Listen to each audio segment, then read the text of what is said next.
Welcome to another episode of Life is About More Than Living, a podcast, streaming directly to YouTube and YouTube only this evening. Uh, the show is entitled Accidental Rebel, My Story of Interracial Love and Loss. It's actually the name title of a book by author Annie Waxman. And I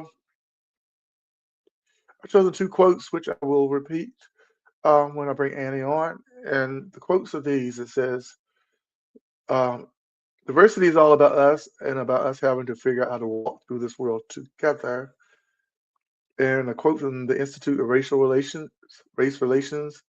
Race is a social construct based upon prejudices, the irrational assumption that certain groups of humans are superior to others. So, if you're not wondering what the show is all about, it's about interrelational relationships and it's Annie's story. So let's bring Annie on, y'all. Welcome, welcome, welcome, Annie Waxman. Glad to have Yes, you on hi. board. Thank you. Uh, I gave a quick intro, but this is really based upon your book, which I have not read or listened to yet. But I will, because I have ownership of your book. Uh, and I'm gonna just let you speak to our YouTube audience as you see fit. Share what you would like to share, so that we can Okay. get some people on. Okay. And we can go from there. All right. Sounds good. It's your time. Okay. So, my book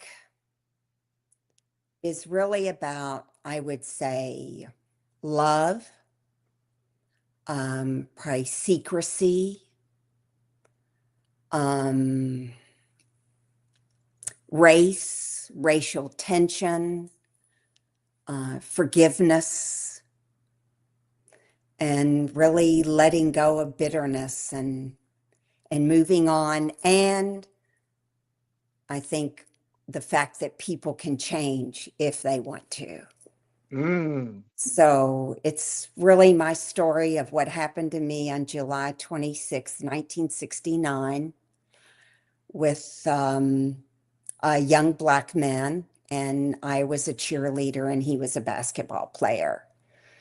And it's hmm really about what happened to us and how our lives evolved and how we stayed together and how we fought to stay together in a very Wow. difficult time where there was a lot of racial tension. Yeah. That was definitely a challenging time back then. I mean, I'm not trying to give my yeah. It was from what I learned. I was a little kid back then, but I watched on black and white TV back in the days, 4 channels. Hmm. Uh, Old enough to understand what the civil rights movement was about and what Right. was happening, how I idea what it was about. Uh, and the images You, stuck and stayed with me. Now, as far as this particular topic goes, all I will say is that it does hit close to home. As I yeah. said off camera, Yes. and it's just as relevant today as it was back then. Uh, and our dear viewers on YouTube, if we kind of get off track a little bit, it's because I'm tweaking some things as far as viewing how we're going to look at this at large. Yeah, there we go. That's what I want. Because the last person I had on said it came in better when I could see you larger and all that good cool Okay. stuff. Okay. That's Um, good. for those who want the book, you can click the link in the text, order it from Amazon. The beautiful thing about it is in audiobook format as well as paperback. Uh, but this is not my story. It's a story I'm familiar with because I've known quite a few couples at one point in my life, possibly could have became one when I was younger. Uh, but the challenges associated with this interracial marriage back then as well as now, they're still there. And I'm gonna do my utmost not to bring in some of my personal stuff regarding some family members because it's not my their story is not my story to tell. Uh, but there are the two quotes I mentioned off camera, though. I think uh, the second one really hits home. When I double checked it, actually, I now follow that website, Institute of Racial Relations. They put the link in the thing where people can look it up. One of their quotes in their web homepage was this. It said, "Race is a social construct based on prejudices and irrational assumption. Certain groups of humans are superior to others." Uh, Trust, I can relate that part. Exactly. Sure you Yeah. can. And I'm Um, sure my ex could too. Um, mhm, it was a very challenging time. Martin Luther King had been shot when I was in high mhm, school, mhm, I believe that was 67 or mhm. 68. Yeah, because I remember Um, on TV, I was like 5, 6. yes, okay. It was a big fight in school in the hallway. Wow. um, because some of the white guys had made derogatory Mhm, comments and were glad that he was dead. And there was a mhm, big fight in the hallway. There was only one high school. mm, So it was a very small town. mhm, So everyone was really together in high school. mhm, Also, I think in 1967, Loving versus Virginia. I mhm. mean, unbelievable. That was 1967, Wow. Yeah. and I was with this young black basketball player, and I was the Mhm, white cheerleader, and it was 1969. mm, So, and even in Kentucky, the interracial marriage was still illegal mm. until like 68 or, I mean, it's crazy to think back at Yeah. that now. And, I think with the current times that have been going on now, with Black Lives Matter and all this Mhm. controversy and anger And this and mega movement and everything else is fueling the exactly, fire of white nationalism. exactly. And the administrations, and it felt like that this book is really kind of an important part of American history. And it's made me realize I thought it was ancient history, but it's not. It's not ancient. It's No, it's not. still now. It's Oh, we got still one today. viewer on. Yeah, it's still on. It's very much real as it now as it was way back then. It's Exactly. not going anywhere. That's why I'm like, let you speak from your heart and tell your story. Yes. Uh, yeah, Um, do you want me to kind share. of, You share as much as you want to share. This is your time. okay. This is your time. It was very cathartic to write this book, and it was very draining. It took me several years to do it before I came out. I mean, this happened 57 years ago. So it was Wow. a long time ago, but honestly, still, I feel a lot about this story. And I But you lived it though, feel man. Yeah, you lived it. It's your story. exactly.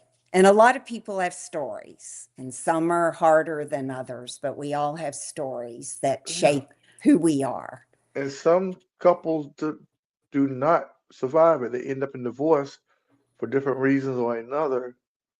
But the only one who can really tell the stories are those people that went through it. Exactly.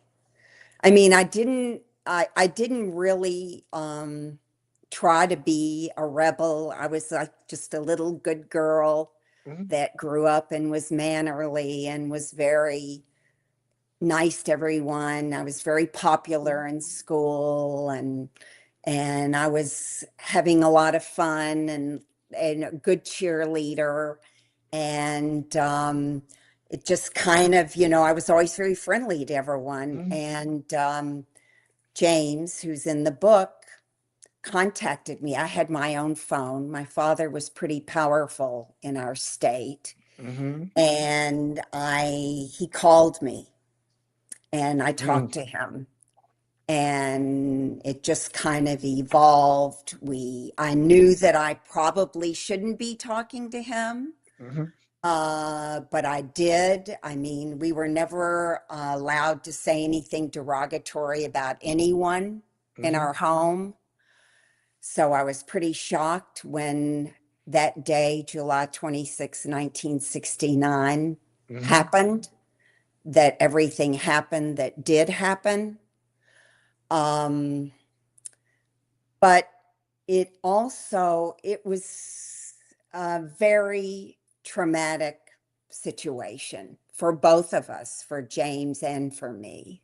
Hmm. And I have to say, I feel, having written this book, a lot of empathy for him and What what he exactly went happened? I mean, I'm not asking you to give the Well, my entire book away. father, well, my father had cars radioed following me Hmm. when I left our home and I was Mm. 16. And they followed me to a location where I was with James. Hmm. And then we went into an area of town, which sounds awful now, I'll admit it, Hmm. but I'm being factual. It was called Bucktown. Hmm. And that is where the Black community lived in our very small town. Hmm. So we went to a home in that community, very small town. Hmm. And my father came to the door and someone yelled, Annie, Annie, your dad's here, your dad's here. And I was like, whoa, what's this all about? And I told James to run Hmm. and to run out the back door because I looked out the window and my father was in a rage. Now, I Hmm. will say my father dealt with alcoholism Hmm. most of his life. Hmm. And he was a World War II pilot. My mother was a European bride that came over Hmm. who also dealt with her own issues being in such a small town Hmm. and being an outsider, let's Hmm. say. So what I did was kind of brought attention to all of us Mm. in a negative way. I mean, I was really made to feel that I had shamed the family, and the whole community really made me feel like I had shamed them.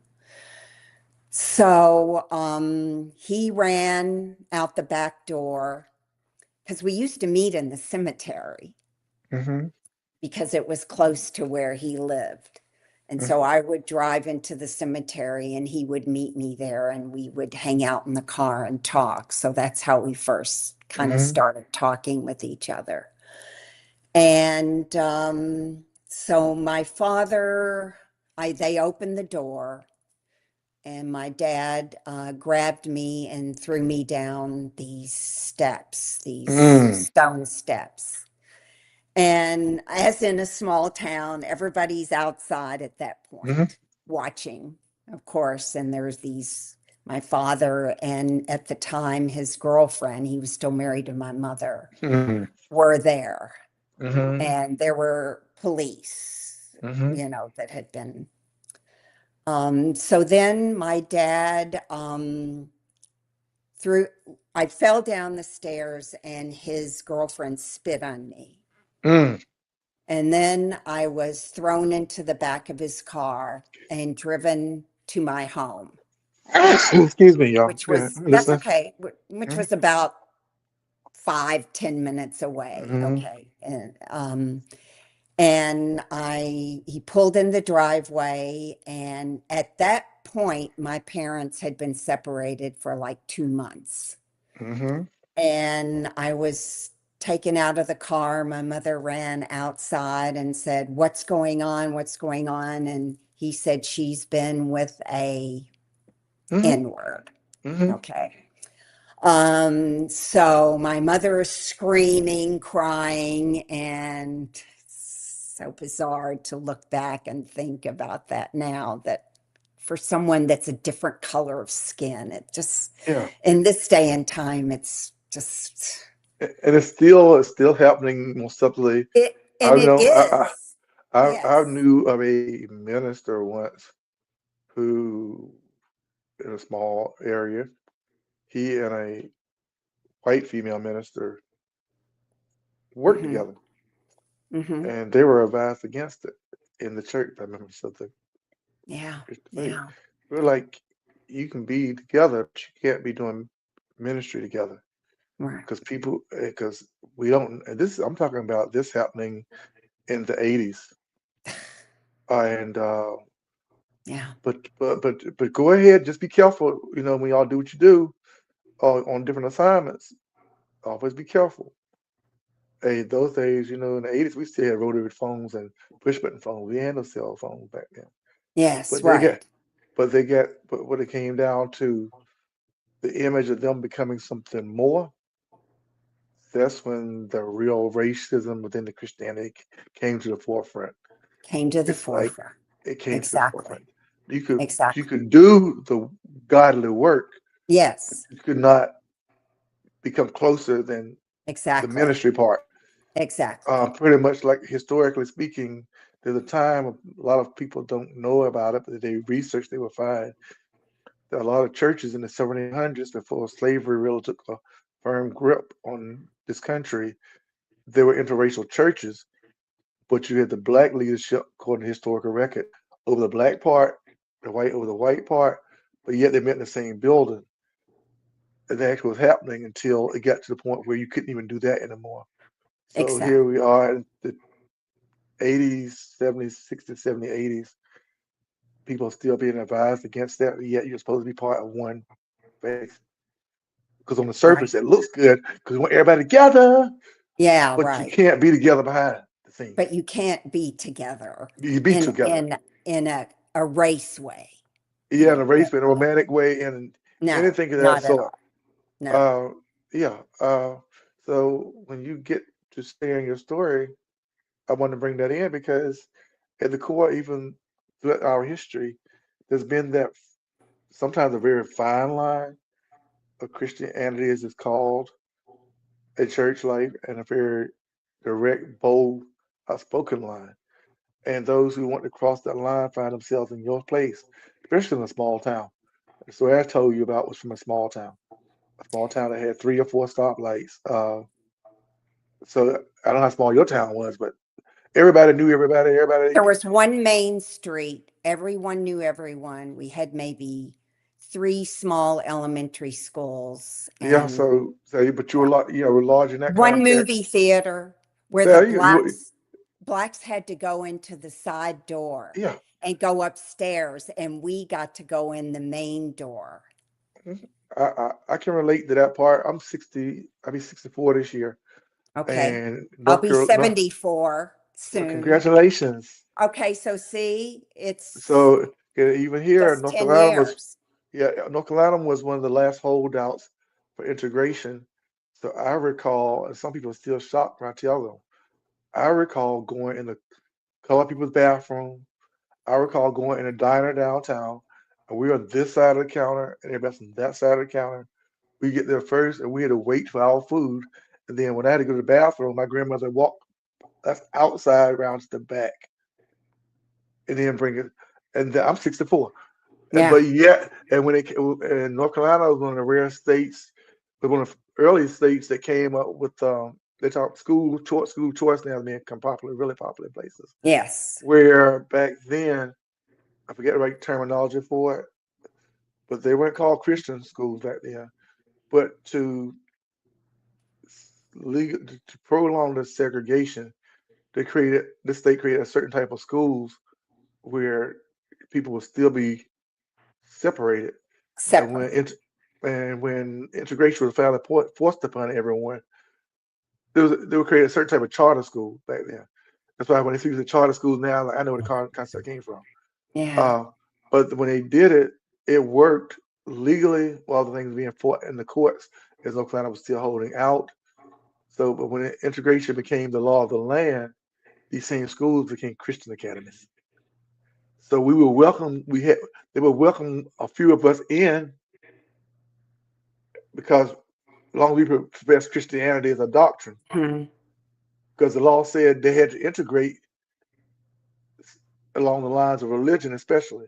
So you can have a few people of color, but they had to be Christian. And I don't know what those people fared because I never got a chance to talk to them that went there in my hometown. But it happened. But going back to your story, I can relate to the aspect that Well, it I got to happened. tell you, I lost religion Yeah, when at that age. I yeah, used to go to church.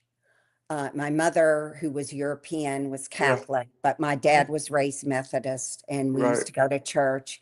And all those church people, when that Yeah. happened to me, Yeah. I mean, I was a pariah. You were right.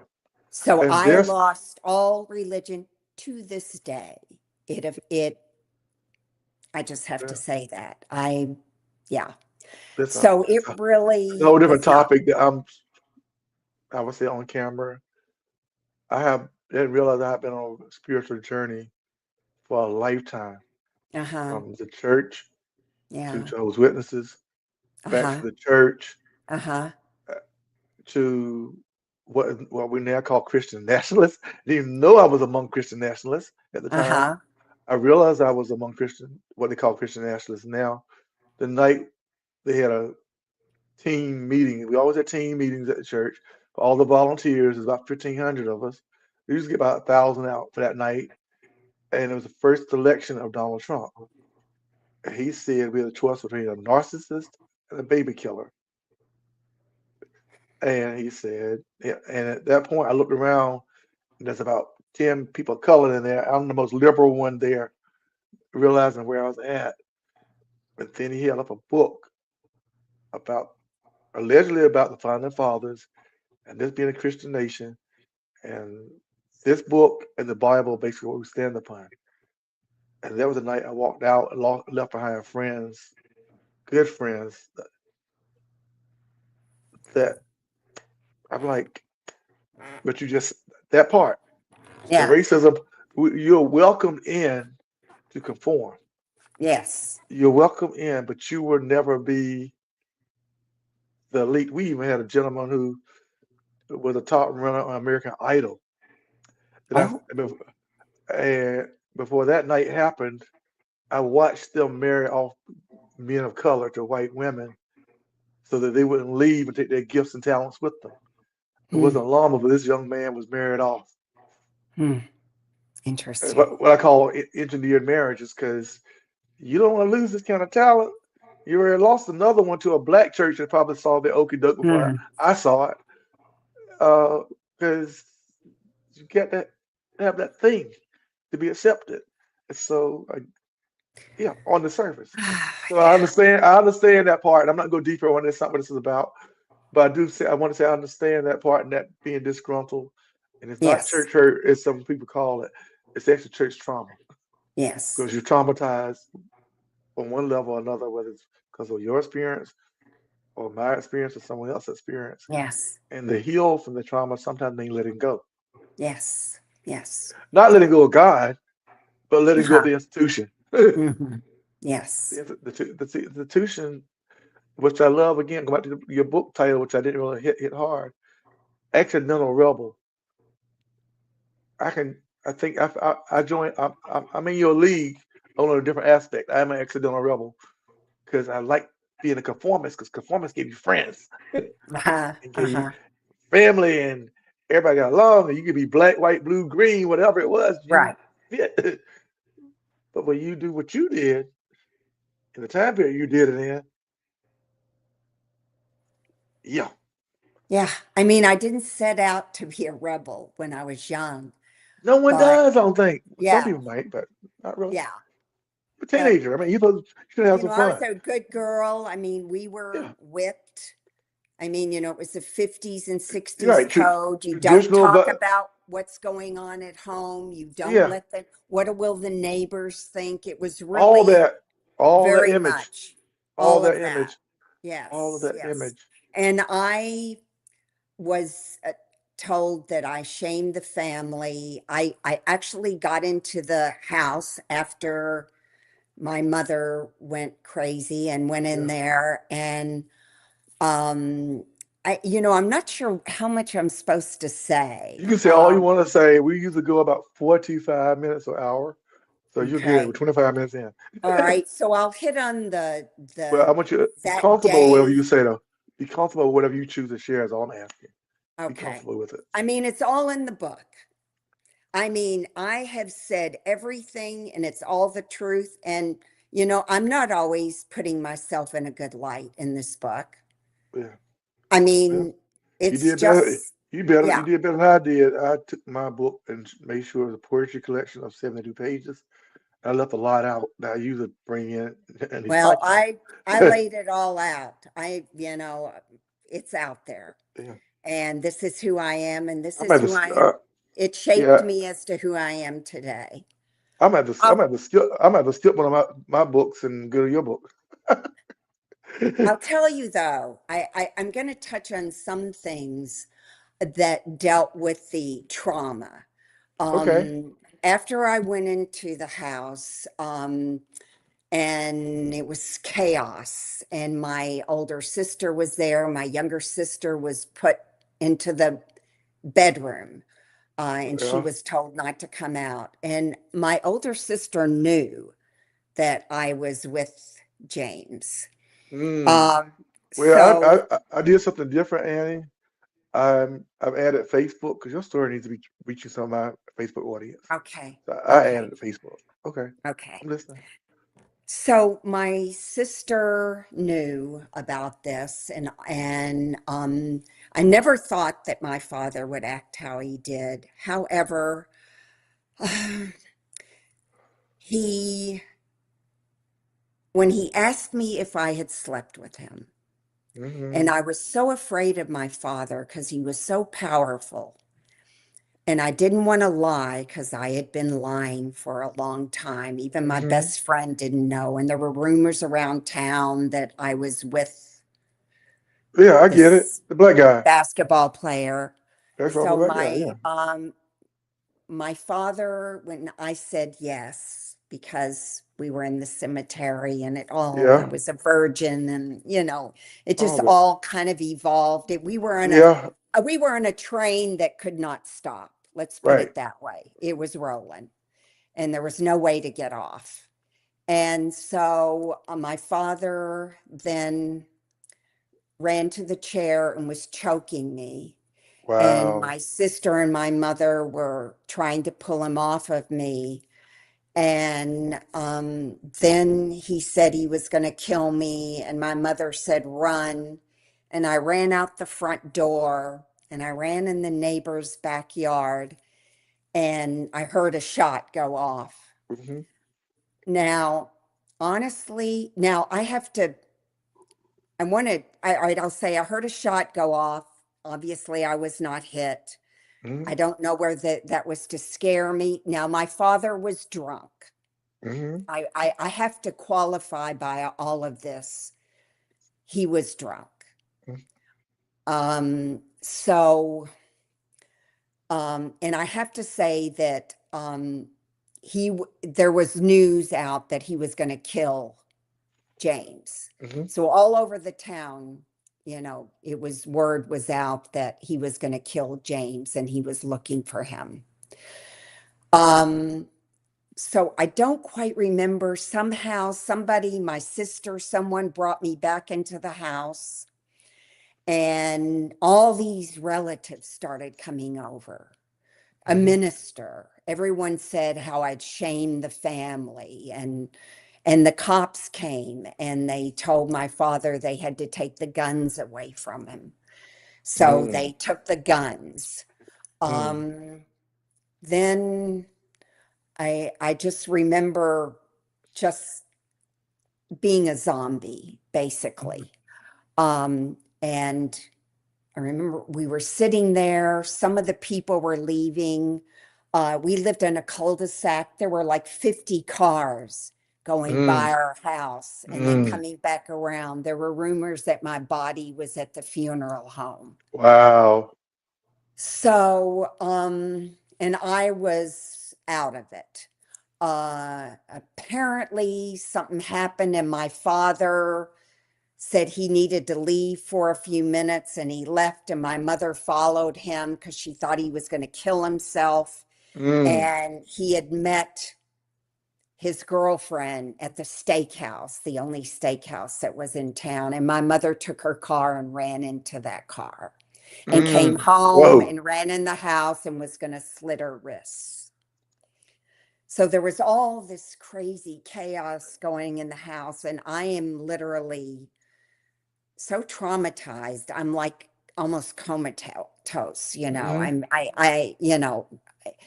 so the time frame, I'm not sure. It was becoming very late. My dad came back um, a short amount of time later. My mom and dad are sitting at the table drinking coffee or something, and I was allowed to go to the bedroom and just lay down. About 2 o'clock in the morning, my father comes in and he says, "You need to get up. We need to go outside and you need to bring your bulletin board." And on my bulletin board, as young girls did in the 60s, and I had my cheerleading photos, and there were pictures of James playing basketball, and we won state tournaments, and I won with the other cheerleaders the best in the state. So you keep all of that stuff on your bulletin board. When I was young, this was so my dad made me bring the bulletin board downstairs and outside, and he had lit the grill, and I had to burn every picture one by one. Wow. Um, so I guess maybe I recall I got back up to the bed maybe 3 in the morning, and I recall just dropping them in, just out of it. And all of a sudden, the next morning, that morning, my mother and father say, um, "We think you need to go to the hospital. So we need you to pack some clothes." So I was like, oh, thinking, oh, that's good. Get away, just be away from all of this crazy. And so they got me in the car. We drove to the hospital in the next community, which was a larger community. And we drove into the parking lot, and we get out and we get in the elevator and we go up, and we get off the elevator, and there's bars and all of these windows. And I looked at them and I said, "Where have you taken me?" And they said, "We're putting you in the psychiatric ward."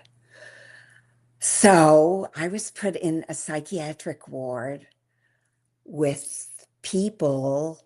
A woman in my room had butchered her husband. Mm. There was another woman who had psychotic experiences. There were four of us in twin beds. Mm. And there was a young girl that was an alcoholic that was in there. And then I was in there because I was with the black guy. Mm. And the doctors had put me in there. Now, in retrospect, did they put me in there to get me away from my father? Or I don't know. It was just all chaotic. It was crazy. It was, Mhm. But even anyways. back then, according to some research, Pardon dating me? outside your race was a form of mental illness. I'm sorry, I just lost you. You Mm. didn't come. No, what's happening is my I'll do this strictly on Wi-Fi, and then when it's Oh, back, we're back, we're back. okay, cool. Yeah, we're back. But yeah, back then, dating outside your race in some places was considered a form of mental illness, Yes. and that's sad, but it was considered a form of mental illness.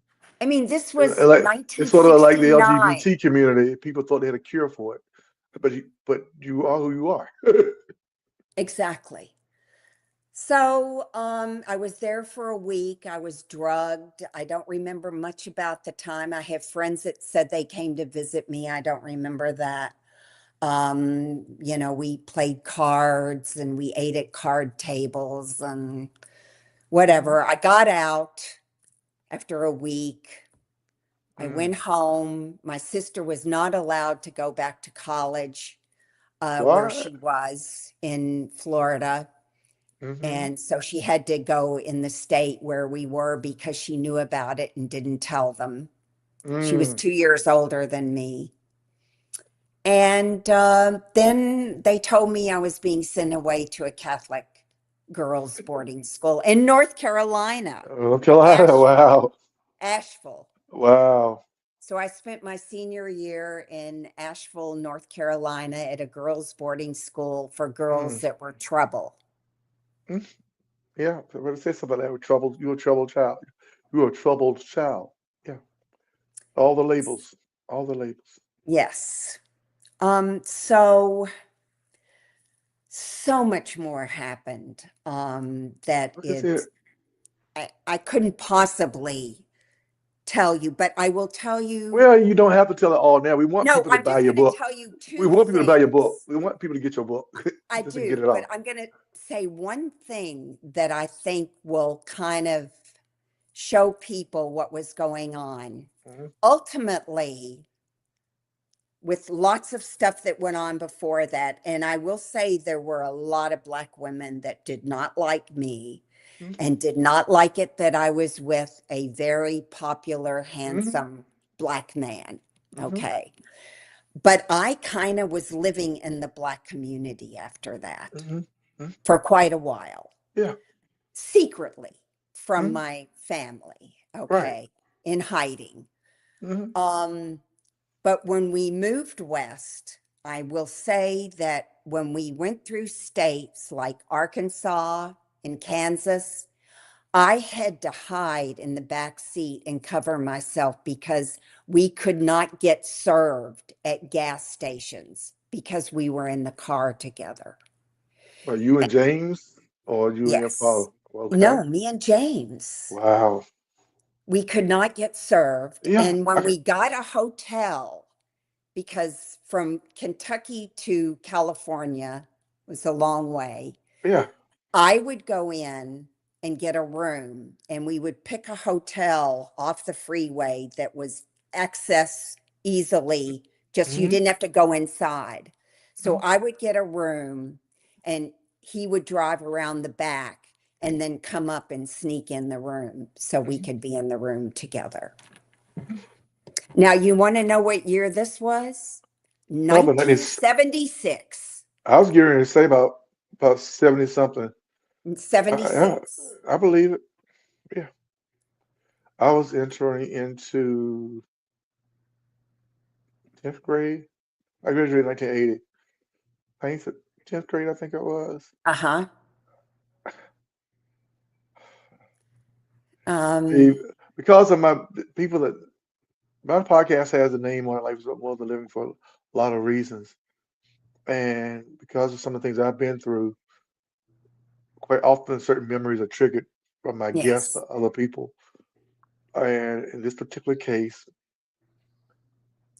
I recall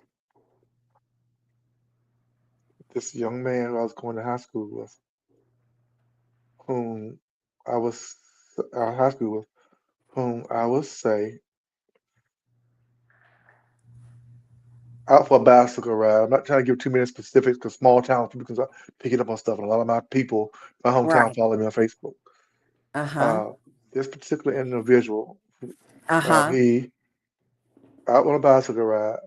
I saw him in the backyard of this white lady, Mm-hmm. and they were a little bit closer than they should have been for her to be a Uh-huh. full-grown adult, for him to be high school number one. Mm-hmm. And in that, it could have been.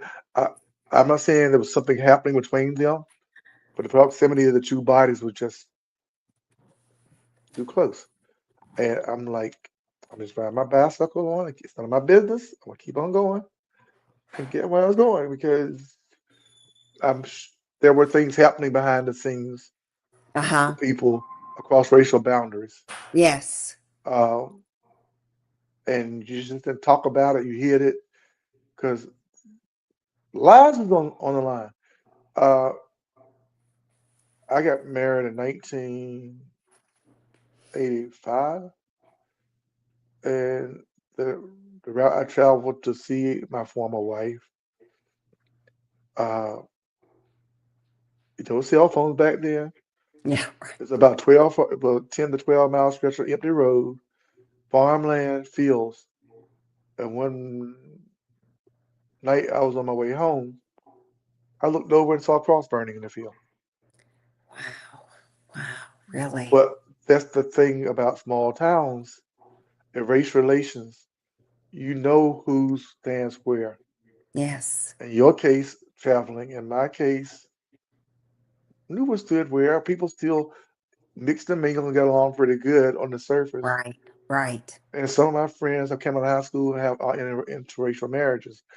And I could have probably had any one of them on this show. But you had a book. You had a Right. book. Uh, Yeah. and it I was right did on a point bunch. because that's the thing that sometimes take for granted, I guess, in hindsight, in memory of how life was. I was had a got my first car, a Chevrolet. It was 1979 Chevrolet Impala. Uh-huh. 8-track tapes an 8-track cassette tape that I was doing something. And I would ride since I had a car in the religious culture I was in. I was the go-to guy. So the young folks would get in my car and I would take them home some Sundays. And Uh-huh. I would drive back home to town about 30 miles, country Uh-huh. roads and everything. And I didn't even think about the dangers because in that culture, black, white, all mixed. And not being Yeah. outside of a small town, only seeing the Yeah. bad stuff on TV, I didn't really think about the dangers of me out there Exactly. driving. Yeah. And I got Yeah. pulled over one night. And they Yeah. could have dumped my body in the swamp if they wanted to. Two Mm-hmm. white cops. Right. They looked at my license and they let me go. Uh, the things were still there in the 70s and 80s that you're talking about. That Yeah. wasn't that long ago. Small It, towns traveling on, it may look like it wasn't because of TV and right. all people Yeah. evolving. Yeah. That stuff was there. You know what I And want your to story is say? bringing back that fact that this wasn't that long ago. No, it really, I mean, for me, it was 57 years ago, but Yeah, it also went past that time up yeah. until 1980. But you Okay. know what I want to convey to the audience and to the people that are watching this is I have so much empathy for what James went through.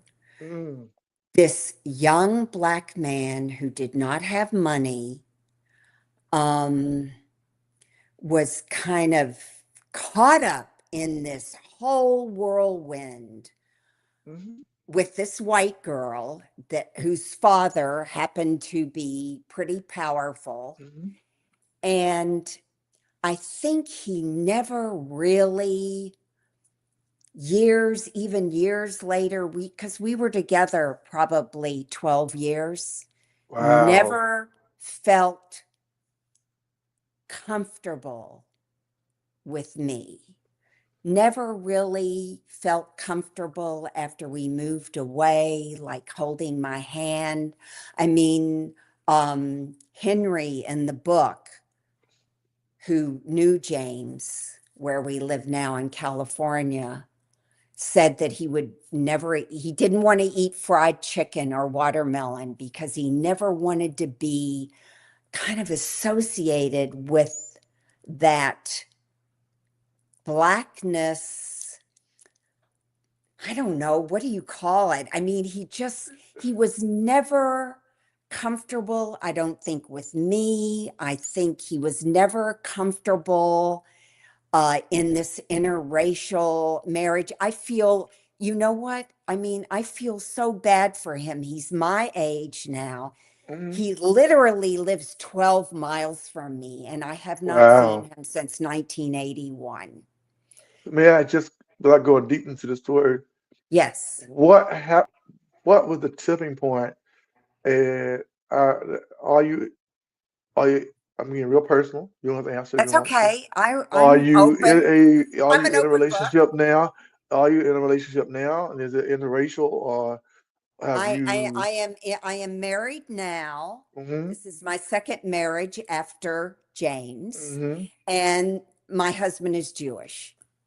So you still are in a conflictory area of life because being Jewish can mean different things to different people, even Right, in this day and time.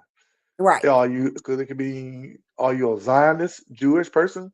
That that all this No, he's conflict is not. happening around, or are you No, traditional Jewish who is not really wrapped up no, into this, no, who see through the no. smoke and mirrors?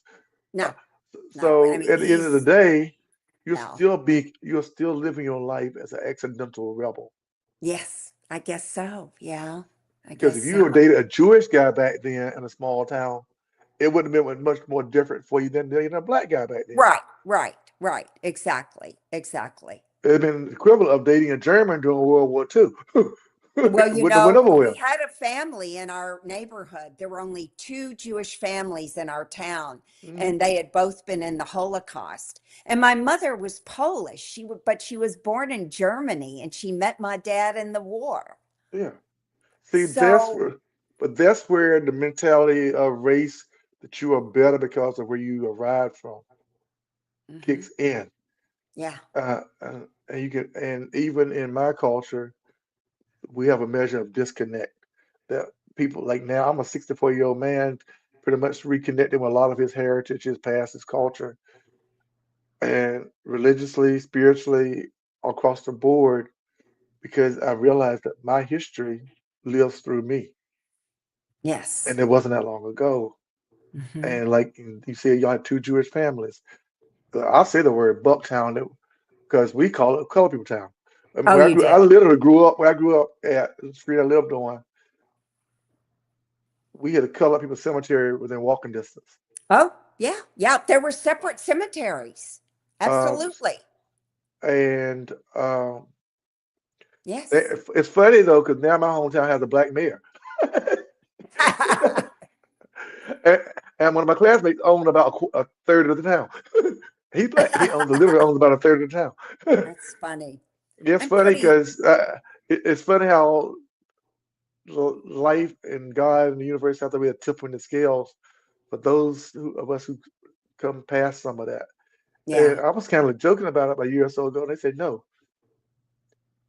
so and so owns a third of this town. Everywhere I went, it's like yeah. RV park, property. Yeah, he's like one of those people. But he also lived out his high school dream of being affiliated with underwater welding. I came from the Hmm. coastal part of North Carolina. Hmm. So he's took this business and migrated it. And he's such a laid back guy, Uh-huh. but the town is now no longer controlled by white folk. It's controlled by black Wow. folk. Wow.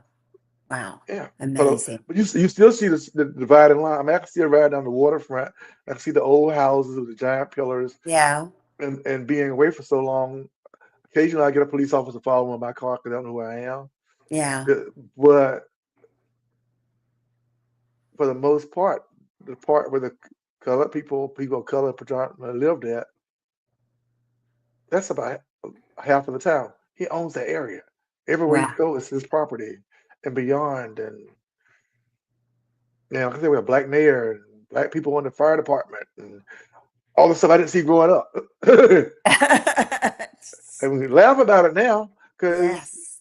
when they Oh, got when we got indoor plumbing, but they had indoor plumbing in downtown, there on the white people side of town. But I remember as a kid when they came through and dug our streets up, and we had bathrooms in the house, not yeah. just faucets. We had faucets in the Yeah. outhouse in town, but we were the color folk, so we got it last.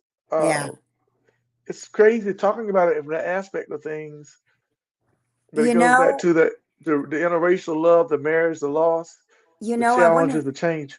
yes. And, I want to also touch on the fact when I was talking about forgiveness, Yeah. that my book is about forgiveness. Okay. You know, I, I- my parents never mentioned that day to me, Wow.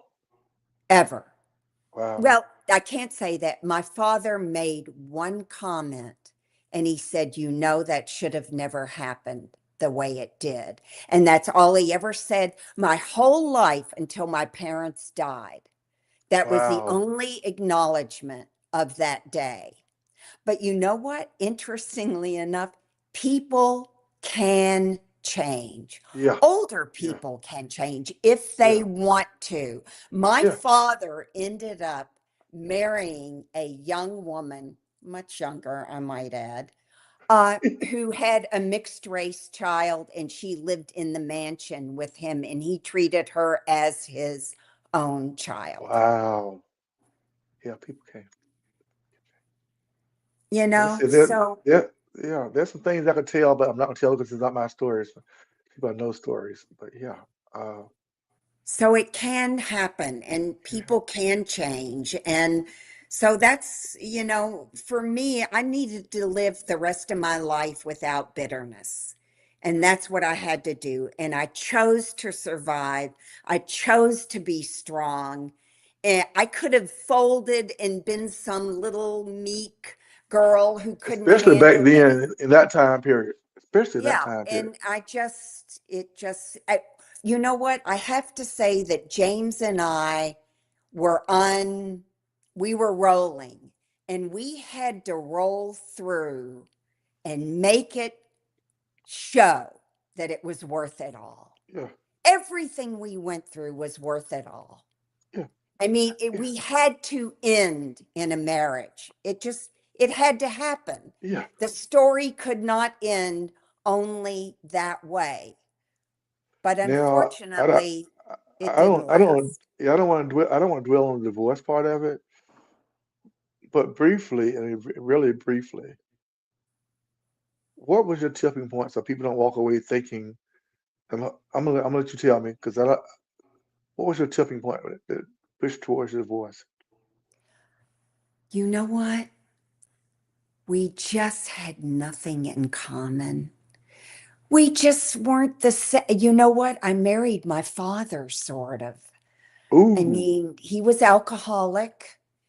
It was mm, kind of another type of codependent relationship.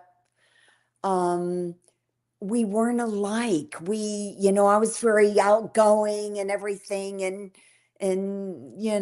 loved to have fun, and he was more quiet and reserved and didn't really like it that I was so vivacious. And hmm. I mean, we got married, and it was kind of like, huh, okay, we did it, we made it. But then we just we had nothing in common. I mean, there are other things that occurred, infidelity, and it's all in the book. And Well, when you say you have nothing in common, I have to beg to differ. But okay, just what? by listening to you speak, you had a lot of things in common, but I'm sensing, and I might be sensing incorrectly, that he didn't have, he was able to maintain the wherewithal after you had the freedom to be together. Yeah. He had the, I don't know the man, I'm only guessing. As long as the struggle was there, as long as the challenge was there, right there with you. But once you could finally breathe and be a couple, something in the mix didn't trigger him. I'm going to say this on camera, and I shouldn't be saying it Okay. because it's about me. Uh, my wife often has to remind me of my own slogans that I want to live life more fully because of my background. Mm-hmm. And I do it easily on a podcast. I do it easily doing events. I do it Right. easily with everybody else. But when I get home, I'm TV, junkie, Yeah. reserved. I'm at a point now where I don't care if I be around my own grandkids a lot. I love Yeah. them dearly, Yes. but Right. I don't get to see them as often. I'm closer than I ever was. I'm like an hour and a half, hour, 15 minutes away from them. So that's something I personally want to work on because I love them with all Mm-hmm. my heart. But to be Mm-hmm. more engaged in the family type setting, I'm trying to say. Mm-hmm. I, I'm more pulled inward than outward in the aspect of family and friends outwardly, unless it's Uh-huh. dealing with business or community or something. I'm trying to say that to play off of, I don't know James, you chose to call his name out, but it can Uh, sort of be like, it can be sort of like once you into the end game, it's like, what else is left? And you, that's, yeah. and Yeah. you get lost in all the unhealthy habits. Yes. Now, I So, will say none of the names in this book are real. okay. Well, There like is I not said, one name in if this I book chose, that, Well, Yeah. you did better than me because I named people by real name in my You book. know what? I didn't, because James does not know I wrote this book, Okay. and because I think some of the book does not put him in a good light. It's all Well, true. it's It's all fine. true. Only I reason I did, just, only reason I did, because my poetry book is part biography, and it was my uh-huh, way of coping with some of the trauma. This was a religious trauma, right. Yes, um, yeah, I get and, that. and What you naming the said. people out. I didn't name them in a bad way. Yeah. The only person I did not name is my kid's mom, Uh-huh. out, out of respect for her Right. and things that happened.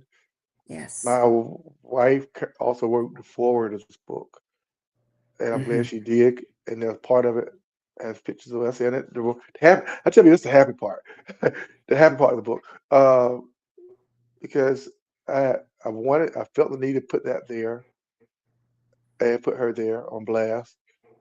Life's fun, and life could separate the best of couples, but I did it in part as a safeguard for my own self and spirit, to Hmm. remind me of whom I'm with, Hmm. of what it took for me to get with her Yes. on the dark days. Because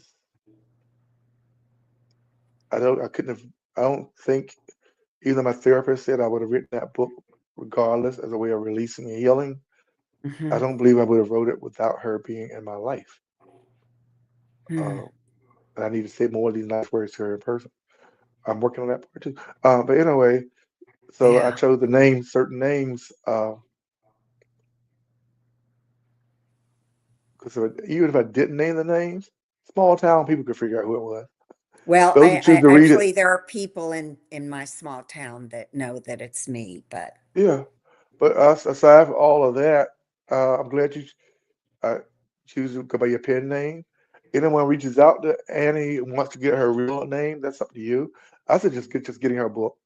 I'm at the point now of getting to skip the other two books I'm working on and just finish her book. Uh, as we get to wrap this up in under an hour, uh, there's so many people I will say on Facebook. You have stories. I don't need to know your story of interracial love and loss, because when I see your posts, I went to school with quite a few of you, and I'm glad that you are here and your lives are pretty good. And I'm glad I was able to bring Annie on and to talk about her story. And I ask that you at least on Facebook, because I'm going to repost the book itself to make sure y'all get access to it at some point. Check her book out. Uh, we could probably talk for another 2 hours. Then she would tell me the whole book, but I'm not. right. And keep this in mind in this age of erasure of DEI. The first quote: "The diversity is about all of us." As some of us in our 50s, 60s, and 70s have vivid memories of this racial divide, and we can relate to what's happening now in our country. And if we don't speak out as Annie has spoken out through her book, and others continue to speak out, the darkness will win, and the light will not shine through. And we need to let that light shine and continue to shine. Because somewhere out there, even now in the year 2026, there's a little girl, a little boy going home in some city, some country, some town, south, north, east, or west, and they've been confronted by someone who is not healed racially and still feed those fires racially. It amazes me, even in our current time. Well, I could go on the whole tangent, but I'm not. No, it's great. Make Yeah. sure that this is still happening. When people Yeah. say race is blind, love needs to become more colorblind. Anyway, I thank you, Annie, for coming on the show. Thank you And so if much final, for having me. you're welcome. Any final thoughts, I will gladly entertain them. Oh Then I'm God, gonna you see you. know. Then I'm gonna see your camera in a little bit. Okay. Did you want me to say something? Yeah, any final thoughts you got before we close it out Well, and I we just, speak off camera? I think sometimes you just need to release things from the past. And it's challenging and it's hard but it can help you grow no matter how old you are. We can always grow and move on in our life and remember we need to just treat everybody good and be kind. Thank you, Annie, for those words. I will ask that you find wherever you may listen to podcasts at, find this podcast and listen to some of the other shows. Become a follower with the podcast. I'm asking everybody from this day forward that comes on the show, follow my podcast. You came on the show and I follow it for other content, support other people. Um, this upcoming show, which will be live this Saturday, all goes well. It's entitled Image and Story Creates Manifest Destiny. There's a lot of imagery in this story, Annie's story, and it's created a manifested destiny for her. But my guest this weekend will speak on that topic. Image and story creates manifested destiny. And his quote is, "Do what you love, and the rest will follow." So catch me this afternoon, this Saturday, I think at 2 p.m. I'll be streaming live. But to take no light or shine off of Annie. Thank you again. Thank you. Thank you again. Thank you again. I asked you to have the final word. I kind of mixed in my own words with it, but still, let the love and light shine. And I will see you in a little bit. Don't go nowhere. Okay. This has been another episode of Life is But One of the Living, a podcast. Listen to the show. Watch the replay reels. Just show up.